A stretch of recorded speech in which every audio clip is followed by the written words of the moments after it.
ஒரு அப்பாவோட கதை சொல்றேன். நாங்க 5 வயசு இருக்கும் போது அப்பாவுக்கு எல்லாம் தெரியும்னு யோசிப்போம்.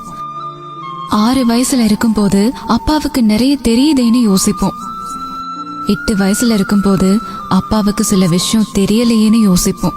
10 வயசுல இருக்கும் போது அப்பாவுக்கு ஒண்ணுமே தெரியலன்னு யோசிப்போம். 12 வயசுல இருக்கும் போது அப்பா ஏதோ பேசுறாருன்னு யோசிப்போம். 14 வயசு இருக்கும் போது அப்பா சொல்றதெல்லாம் சீரியஸா எடுத்துக்க கூடாதுன்னு யோசிப்போம். 18 வயசு ஆகும் போது அப்பாவுக்கு என்ன தெரியும்னு யோசிப்போம். 21 வயசாகும் போது அப்பா உளர்றாருன்னு யோசிப்போம். 23 வயசுல அப்பாவை விட எனக்கு நிறைய தெரியும்னு யோசிப்போம். 25 வயசுல அப்பாவுக்கு ஏதோ சில விஷயம் தெரியுதேன்னு யோசிப்போம்.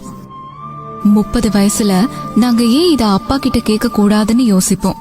40 வயசுல எப்படி அப்பா இதெல்லாம் கடந்து வந்தாருன்னு யோசிப்போம்.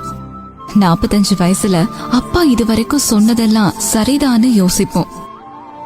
50 வயசுல அப்பா இன்னும் உயிரோட இருந்திருந்தா நிறைய கத்துக்கொண்டிருக்கலாமேன்னு யோசிப்போம்.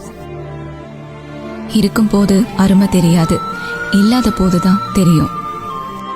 அதுதான் அப்பா.